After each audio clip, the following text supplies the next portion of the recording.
മഴതോരും മുൻപേ സീരിയലിന്റെ latest episode review ആണ് പറയുന്നത്. അങ്ങനെ അലീനയുടെ വീടിന്റെ മുറ്റത്തേക്ക് ഓട്ടോ വന്ന് നിൽക്കുമ്പോൾ ശരണ്യയുടെ നെഞ്ചെടുപ്പ് കൂടിയിരുന്നു. കൂടെ അമ്മ ജലജയുമുണ്ട്. അകത്തേക്ക് കയറാൻ മടിച്ച് മുറ്റത്ത് നിൽക്കുമ്പോഴാണ് രോഹിത് വാതിൽ തുറന്ന് അങ്ങോട്ടേക്ക് വന്നത്. രോഹിത്തിനെ കണ്ടപ്പോൾ അവരൊന്ന് പരിങ്ങി. പക്ഷേ രോഹിത് വളരെ സ്നേഹത്തോടെ അവരെ അകത്തേക്ക് ക്ഷണിച്ചു. ശരണ്യയും അമ്മയും അകത്തിരുത്തിയിട്ട് അവൻ വീണ്ടും പുറത്തേക്ക് വന്നു.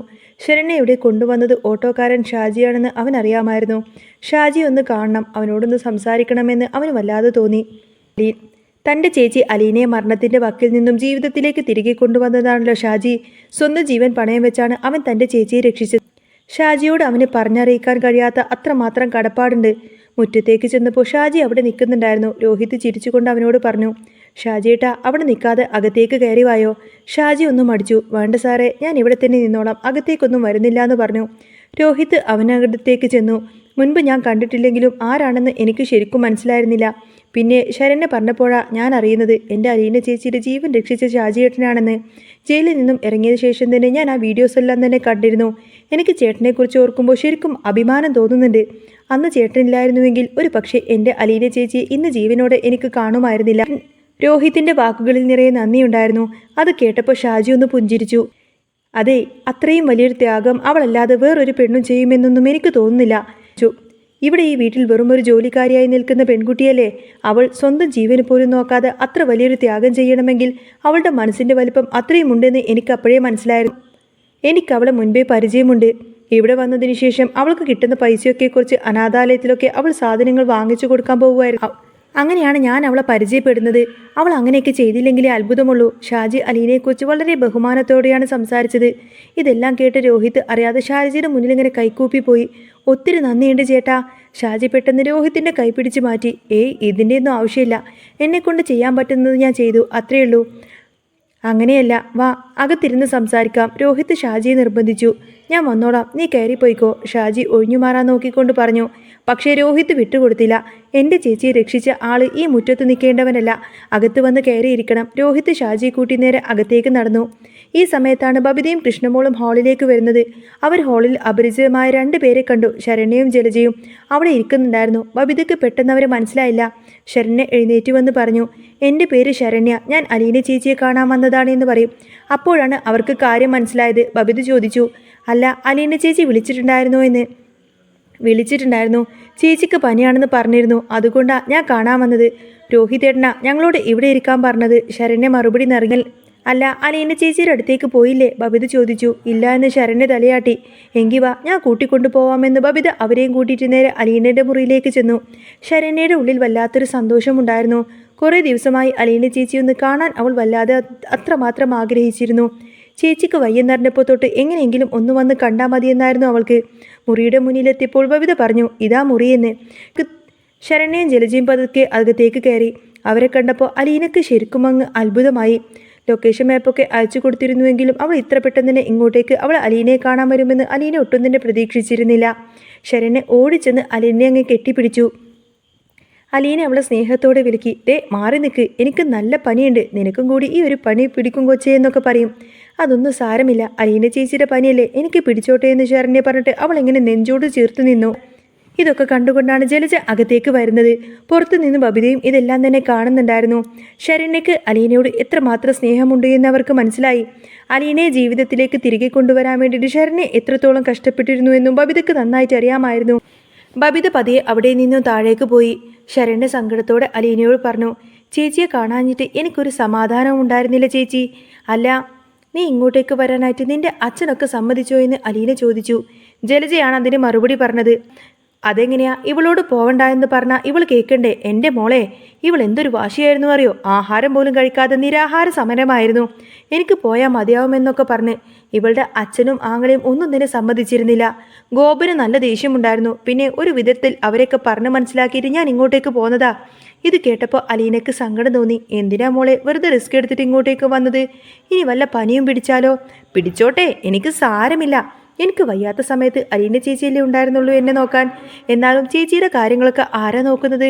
ചേച്ചി ഒരു കാര്യം ചെയ്യ്, ഞങ്ങളുടെ വീട്ടിലേക്ക് പോര്, ഞാൻ ചേച്ചിയെ നോക്കിക്കോളാം. ഇവിടെ ഈ വീട്ടിൽ ചേച്ചിയുടെ കാര്യങ്ങളൊക്കെ നോക്കാൻ ആരെങ്കിലും ഉണ്ടോ എന്ന് ശരണ്യ ചോദിച്ചു. അലീന ചിരിച്ചുകൊണ്ട് പറഞ്ഞു, എൻ്റെ കാര്യങ്ങളൊക്കെ നോക്കാനായിട്ട് ഇവിടെ രോഹിത്തും അവരെല്ലാവരും ഉണ്ട്, അവരൊക്കെ നോക്കിക്കോളും എന്ന് പറഞ്ഞു. അവരൊക്കെ നോക്കൂ, ശരണ്യക്ക് വിശ്വാസം വരാത്ത പോലെ ചോദിക്കണേ. അതേന്നേ, അവരൊക്കെ എൻ്റെ കാര്യങ്ങൾ നോക്കിക്കോളും. അല്ല മോളെ, ഒരു കാര്യം ചെയ്യാം. മോൾക്ക് ഇവിടെ പറ്റില്ലെങ്കിൽ മോള് വാ, പനി കുറഞ്ഞിട്ട് ഇങ്ങോട്ടേക്ക് വരാമെന്ന് പറയും. അലിയ സ്നേഹത്തോടെ പറഞ്ഞു. അതൊന്നും സാരമില്ല ആൻറ്റി, എനിക്കിപ്പോൾ കുഴപ്പമൊന്നുമില്ല, എൻ്റെ പണിയൊക്കെ കുറഞ്ഞു. ശരണ്യ പറയണേ. പിന്നെ അവൾ ചുറ്റുമൊന്ന് നോക്കി. എന്നാലും ചേച്ചി, ഇത്രയും വലിയൊരു വീട്ടിലാ ചേച്ചി നിൽക്കുന്നത് എന്ന് ഞാൻ ഒരിക്കലും വിചാരിച്ചില്ല കേട്ടോ. അലീന പുഞ്ചിരിച്ചു. വീടിൻ്റെ വലിപ്പത്തിലല്ലല്ലോ മോളെ കാര്യം. അല്ല, നീ ഇവിടെ എല്ലാവരെയും കണ്ടിരുന്നോ എന്ന് ചോദിക്കും. ഞാൻ വന്നപ്പോൾ വാതിൽ തുറന്നത് രോഹിതേട്ടനാണ്. രോഹിതേട്ടനോട് ഞാൻ ഷാജിയേട്ടന് വന്നിട്ടുണ്ടെന്ന് പറഞ്ഞപ്പോൾ ഷാജിയേട്ടനെ വിളിക്കാൻ പോയിരിക്കുക. ആഹാ, അത് കൊള്ളാലോ. അലീനക്ക് സന്തോഷമായി. അപ്പോൾ ഷാജിയേട്ടനാണോ നിങ്ങളെ കൂട്ടിക്കൊണ്ടുവന്നത്? അതെ. അപ്പോൾ പുറത്തു നിർത്തുന്ന ഷാജിയേട്ടനെയും കൂട്ടിയിട്ട് ഇങ്ങോട്ടേക്ക് വിളിക്കാൻ പാടില്ലായിരുന്നോ എന്ന് അലീന ചോദിച്ചു. ഞങ്ങൾ വിളിച്ചതാ, പക്ഷേ കയറി വന്നില്ല. രോഹിതേട്ടൻ വിളിക്കാൻ പോയിട്ടുണ്ടെന്ന് ശരണ്യ പറഞ്ഞു. ഇതേ സമയത്ത് തന്നെ ബബിത ബാലേന്ദ്രൻ്റെ മുറിയിലേക്ക് ചെന്നു. അച്ഛാ, ആ പെൺകൊച്ചി വന്നിട്ടുണ്ടെന്ന് പറയും. ഏത് പെൺകൊച്ചി എന്ന് ബാലചന്ദ്രൻ പെട്ടെന്ന് മനസ്സിലായില്ല. ആ രോഹിതുമായിട്ട് പ്രശ്നമുണ്ടായ ആ പെൺകൊച്ചിലെ, മറ്റേ ആ ശരണ്യോ? അവൾ ഇവിടെ വന്നോ? ബാലചന്ദ്രൻ അത്ഭുതപ്പെട്ടു. അതെ, അലീന ചേച്ചിയെ കാണാൻ വേണ്ടിയിട്ട് വന്നതാ. അലീന ചേച്ചിക്ക് പനിയാണെന്ന് അറിഞ്ഞിട്ട് കാണാൻ വന്നതാ. ഇപ്പതേ അലീന ചേച്ചിയുടെ മുറിയിലുണ്ട് എന്ന് ബബിത പറഞ്ഞു. ബാലേന്ദ്രൻ അത് കേട്ടപ്പോൾ വല്ലാത്തൊരു അത്ഭുതമാണ് തോന്നിയത്. ശരണ്യ ഒരിക്കലും ഇങ്ങോട്ടേക്ക് വരുമെന്ന് അയാൾ പ്രതീക്ഷിച്ചിരുന്നില്ല. ഇതേ സമയത്ത് തന്നെ കൃഷ്ണമോള് വൈജയന്തിയുടെ അടുത്തേക്ക് വന്നു. വൈജയന്തി ദേഷ്യത്തോട് ചോദിച്ചു. ആരടി അവിടെ ആരോ സംസാരിക്കുന്നത് കേട്ടല്ലോ എന്ന്. അതാ ശരണ്യാണ്. കൃഷ്ണമോള് പറഞ്ഞു. ശരണ്യോ? ഏത് ശരണ്യ? എനിക്കറിയാൻ പാടില്ലാത്ത ഏത് പുതിയ ആളാ ശരണ്യ? വൈജയന്തി ദേഷ്യം വരുന്നുണ്ടായിരുന്നു.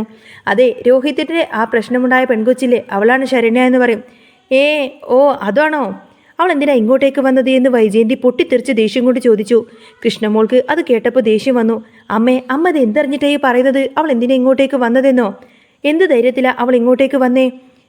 അവൾ ഈ വീട്ടിൽ വന്നപ്പോൾ നീയൊക്കെ അവൾ അകത്തേക്ക് കയറ്റിയോ? വൈജയന്തി ചോദിച്ചു.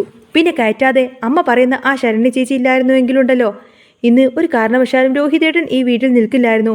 ശരണ്യേച്ചിയുടെ നല്ല മനസ്സുകൊണ്ട് മാത്ര, ശരണ്യേച്ചി എന്ന് കോടതിയിൽ സത്യങ്ങളൊക്കെ വിളിച്ചു പറഞ്ഞതുകൊണ്ട് മാത്രം ഇതൊക്കെ സംഭവിച്ചത്.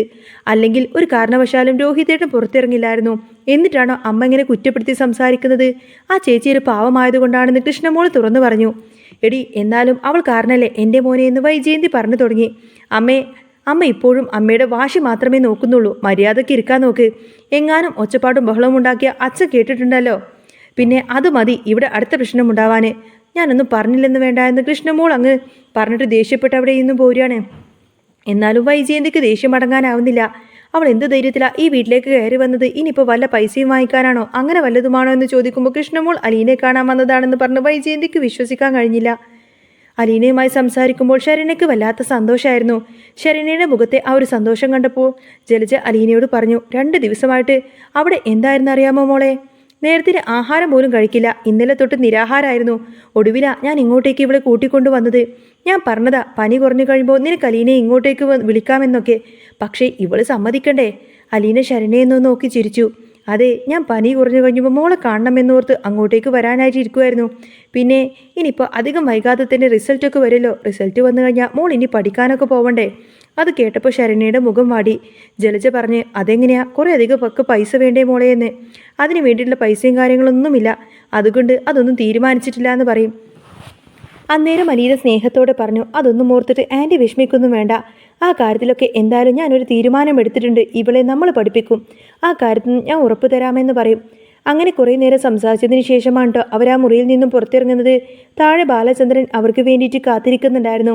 ശരണ്യെ കണ്ടപ്പോൾ ബാലചന്ദ്രൻ എഴുന്നേറ്റു. ബബിത വന്ന് പറഞ്ഞു, ശരണ്യ വന്നിട്ടുണ്ടെന്ന്. എന്നാലും നീ ഇങ്ങോട്ടേക്ക് വരുമെന്ന് ഞാൻ ഒട്ടും പ്രതീക്ഷിച്ചില്ല കേട്ടോ. ശരണ്യ വിനയത്തോടെ പറഞ്ഞു. ബാലചന്ദ്രൻ തുടർന്നു. ഒത്തിരി നന്ദിയുണ്ട് എൻ്റെ മോനെ രക്ഷിച്ചതിന്.